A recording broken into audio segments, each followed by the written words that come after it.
All right, I want to talk about one of the things that holds people back from making a lot of money, getting rich. It's how they think about money and getting rich. It's this program that was inputted into them from childhood, the way that their parents thought about money, they're talked about money. And I want to suggest to you right now that if you're watching this, you don't just have the right to be rich, but you actually have the responsibility to become rich. Let me explain. A lot of people, first of all, let's talk about the right to become rich. A lot of people don't believe they have permission, and that it's not a good thing to amass wealth. They have this idea that billionaires are evil, that to be rich means that for you to have it, it has to come at the expense of somebody else. It's a zero-sum game that most people are playing. It's the big lie that we've been told, is that there's only so much to go around, when the reality is much different than that. The reality is that as we become more resourceful, as we build more wealth as a species, as a civilization, the more abundant the resources become, because our ability to leverage those resources increases. For instance, there was a time in human history when trees were not considered a resource. Right before humans understood how to make a spear or how to start a fire, a tree was just a tree. It didn't have any functional purpose. But then the very first caveman discovered, if I pick up a stick and I hit somebody with it, it hurts them more than when I hit them with my hand.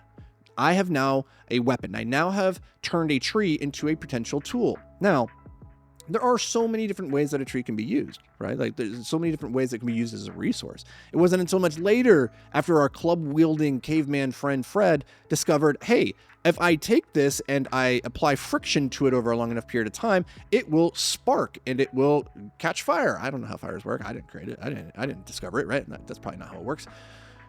But now this person has a new way of using that tree. It's a new resource that has been discovered. The tree has always been there, but his ability to utilize it has increased.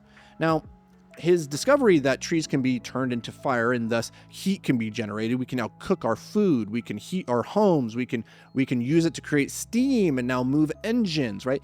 As we understand, our capacity to understand resources deepens, so too does our wealth as a species. And that's why each generation building upon the last is more wealthy than the previous, not less. Same number of resources, more humans using those resources, and yet the quality of life for everybody is increasing. It's because as the quality of life increases, as our technology advances, so too does what we consider to be a resource.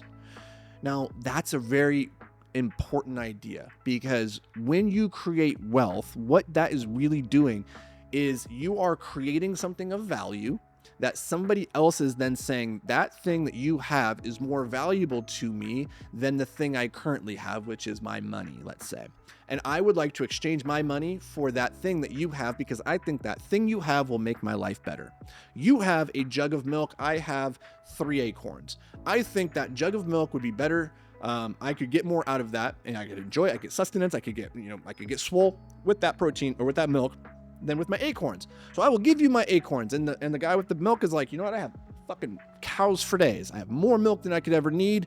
I would like your acorns, because now I can take those acorns. I can exchange them with the butcher, and he will give me some bacon, right? That's money. That's currency. It's an exchange of value. It's a store of value.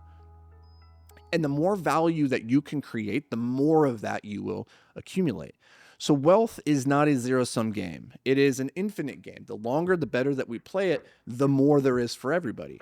Now, here's why I think that building wealth isn't just your right, but actually your responsibility. Why, if you're listening to this right now, you should take it as your moral obligation to go out and make money. The reason for that is because if you do not have money, then you are a victim to happenstance, a victim to the vicissitudes of the universe, of nature. If you don't have resources, you need to be taken care of by somebody who does. If you can't put a roof over your head, the state has to do it. If you can't put food on your table, somebody else has to do it for you, right? You are a drag on society if you cannot at least provide for yourself. That should be your first level of wealth that you seek out, is to no longer be a drag on society or your family or your communities. Ask yourself, how can I fill up my own cup so nobody else has to pour out from their cup to fill mine? Next is you have to understand that there are people that cannot yet fill their own cups. Right? You are listening to this podcast. You have the capacity to learn, to grow, to improve. And I know that because you wouldn't be listening to this if you didn't. And you have the desire to do so. There are people out there that have not had that moment yet. They either do not have the mental faculties, the physical capacities, or yet the desire to change their circumstances. And so somebody needs to take care of them. And that could be you from your overflowing cup. If you have so much abundance, if you are making so much money, I love for you to make $1 million every single year, because I think about all the taxes you're going to pay.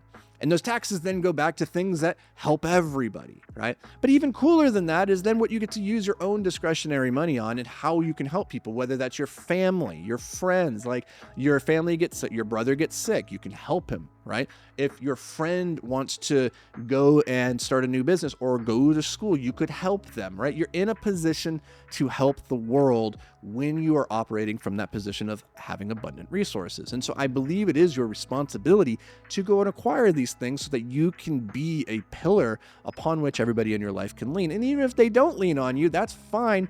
That you have the capacity to help them is the key. Now, one other idea here. Let's be truthful. Let's just be honest here. It's really easy to sit and talk about how the world is a better place than it was, and how wealth is not a zero-sum game. Everybody can get rich, but there are some real shitbird humans in the world. There are really terrible humans out there, and there are terrible humans that have done a very good job of acquiring a ton of wealth, a ton of money, right? And they're not necessarily doing any good for the world. They're just hoarding it. They're just living hedonistic lifestyles and all sorts of things. And it doesn't take very long to look around to find those people. And the problem is that that's the example most people look to when they think about wealth. That turns them off. That's why they think money is evil, is because there are people out there, evil people, who do have money, and they use it in a way that people don't agree with. Well, you can counteract those forces of evil if you have the resources. But if you don't have the resources, all you're left to do is try to tear down their building and take from them and then redistribute. And I'm telling you, much easier than tearing down these people's buildings is just to build a bigger, better, badass building right next to theirs, so that nobody wants to go and use their building.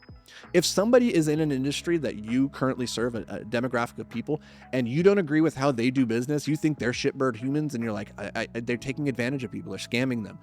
That's in my industry of education, information, coaching around entrepreneurship and finance and wealth. There's a lot of people out there that take advantage of others. It's a cliche at this point. And I can either sit on the sidelines and I can say oh, that's stupid, don't go work with that person. They're just going to steal your money, right?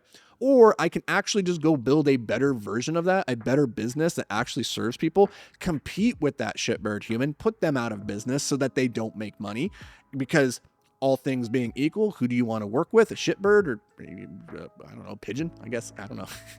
You're going to work with the person that's actually doing good for the world, right? And you can be that. You could be that rather than sitting and complaining about how other people are doing things poorly or how they should be doing things differently. You can go be the change you wish to see in the world. And I believe that is why it's not just your right to go build wealth, but your responsibility.